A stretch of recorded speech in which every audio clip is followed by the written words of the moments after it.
শুধু বিসমিল্লাহ আর ফুল ভার্সন বিসমিল্লাহির রহমানির রহিম, এই দুইটার কোনটা কোন জায়গায় প্রযোজ্য এবং সেক্ষেত্রে মানে দালিলিক ভিত্তি কতটুকু?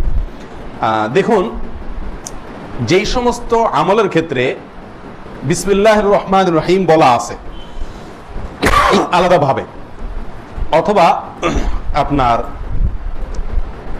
নবী সাল্লাল্লাহু আলাইহি সাল্লাম বিসমিল্লাহির রহমানির রহিম বলেছেন পুরাটা, এরকম প্রমাণিত আছে, সেখানে পুরো ফুল ভার্সনে বিসমিল্লাহির রহমানির রহিম পড়তে হবে। আর যেখানে শুধুমাত্র কুল বিসমিল্লাহ, নবী সাল্লাল্লাহু আলাইহি সাল্লাম বলেছেনই এই বাক্যটুকু, যেমন খাবারের শুরুতে তিনি বলেছেন বিসমিল্লাহ বলো, তোমরা বিসমিল্লাহ বলো, এইটুকু বলেছেন, তখন যেখানে শুধুমাত্র বিসমিল্লাহ বলতে বলা হয়েছে ওখানে শুধু বিসমিল্লাহ বলবো, আর যেখানে ফুল বলা হয়েছে সেখানে ফুলটা বলবো।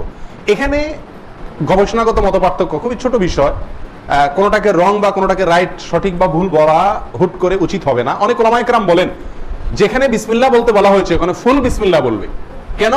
কারণ এটা হলো